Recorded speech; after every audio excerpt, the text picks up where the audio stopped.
The United States Navy runs a Bitcoin node, not to buy, not to mine, but as a weapon. And that completely changes how we think about self-custody. So here's the question.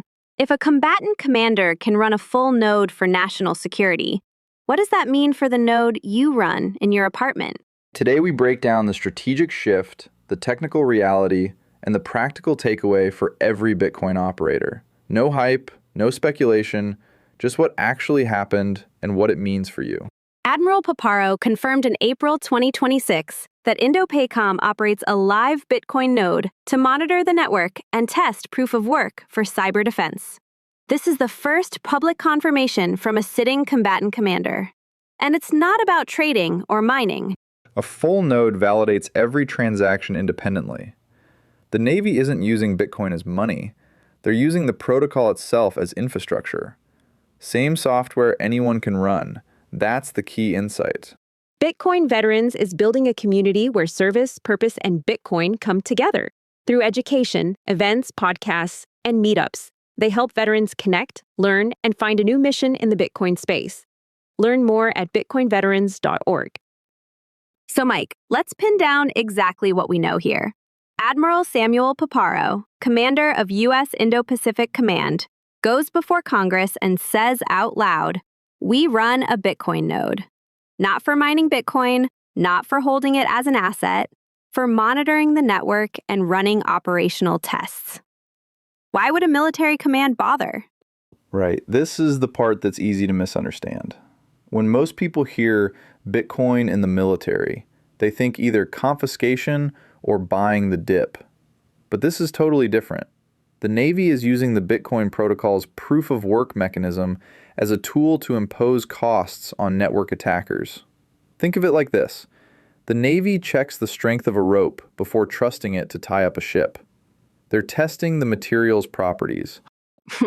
That's actually a good analogy, because what Paparo described is exactly that.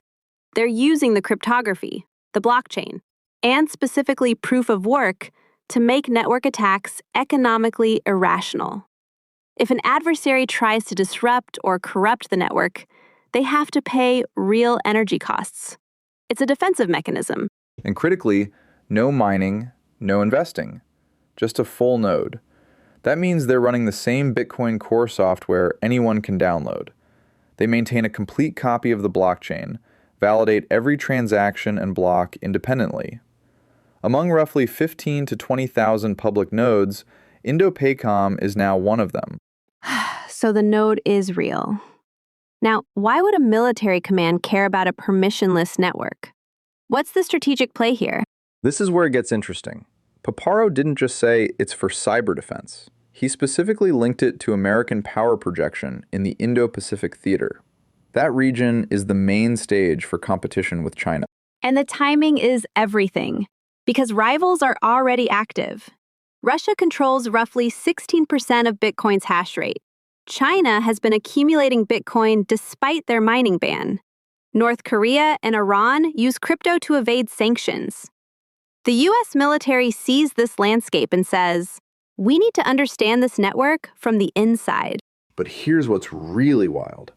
Defense Secretary Pete Hegseth confirmed there are separate Pentagon Bitcoin projects that are classified and ongoing. So the node Paparo talked about publicly is just the visible piece. There's more happening behind the scenes. When the Pentagon says classified and ongoing, you know it's more than a Raspberry Pi in a closet. They're testing how Bitcoin's protocol can serve as a tripwire or a defensive grid.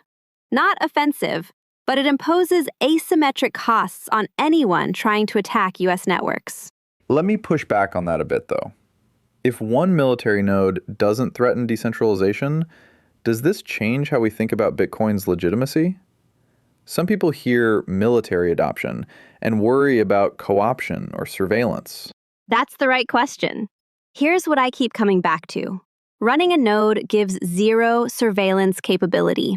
Nodes validate blocks and transactions. They don't identify users. The Navy can't see who's transacting. They can only see that the chain is valid. No surveillance capability from running a node. So the risk isn't that the Navy spies on Bitcoin users. The risk is narrative co-option. If the mainstream press runs with Bitcoin is a weapon, that could spook regular people who just want sound money. But I'd argue the counterpoint is stronger. Which is? Self-custody becomes more important when state actors are in the network. Just like ETF custodians don't replace self-custody, a military node doesn't replace your node. It reinforces the need for individual verification. Run your own node. Validate the chain yourself. That's the whole point. Okay, let's reframe. Here's the midpoint reset question. The military is using Bitcoin as a protocol. What changes for the average Bitcoiner? Does this legitimize Bitcoin or create a surveillance risk? Both, actually. It legitimizes Bitcoin because the most powerful military on Earth is saying this protocol has strategic value. But it also means operators need to be more deliberate. If state actors are in the network, you can't outsource your validation anymore.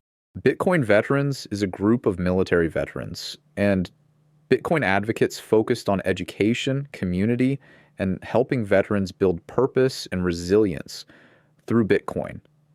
From podcasts and meetups to resources and events, they're creating a place for veterans to keep learning and keep growing. Visit bitcoinveterans.org to learn more. All right, we're back. Let's stop being abstract. If the Navy runs a full node for resilience, here's what any operator should actually know and do. It's simpler than people think. Download Bitcoin Core. Sync the full blockchain, which is around 600 gigabytes. Configure it for inbound connections. That's it. No mining needed. Full node validation is the same regardless of who runs it. Trade-offs, though. You need reliable hardware and power. The Navy has military-grade uptime. Home operators might want a UPS. And you should start on testnet to practice before touching mainnet. I ran a node for a year on an old laptop. The Navy probably has better uptime, but it's the same software. And that's the beautiful thing about Bitcoin. Every additional node strengthens the network's censorship resistance, including military nodes. So the playbook is simple, but what should operators watch for next? What are the signals and red lines? Good question. Positive signal would be more Department of Defense nodes coming online, or open source contributions to Bitcoin Core from military researchers. That would show genuine technical engagement. And the red line? What would worry you? Any attempt to fork the protocol for government control. That's unlikely because of Bitcoin's network effect. A government fork would be rejected by the economic majority. But legislation that forces node operators to identify themselves, that would break Bitcoin's permissionless nature entirely. That's the strategic picture. So let me connect this back to where we started. The opening question was, why does proof of work matter for national security? Because it imposes physical costs on attackers. That's the resolve of our curiosity loop. Exactly. The cost makes attacks economically irrational. That's why the Navy is interested. And that's why every operator should care. The same mechanism that secures your node secures the network for everyone, including admirals and hobbyists. Quick summary, 3 key points. 1. The Navy node is real and strategic, confirmed by a sitting combatant commander. 2. Bitcoin's protocol serves defense without surveillance. 3. Operators should run their own nodes to maintain sovereignty. And the call to action is direct. If you haven't run a node, download Bitcoin Core this week. Start on testnet. Understand the software that a combatant commander is testing. The Navy using Bitcoin doesn't make it theirs. It makes the network stronger because everyone is verifying the same chain. Thanks for spending time with us on Bit Talk. If this was useful, follow the show, leave a like, and subscribe. It helps more people find us and helps spread Bitcoin. Next time, we'll dig into what happens when central banks start running nodes too. Until then, keep learning, keep questioning, and keep stacking knowledge.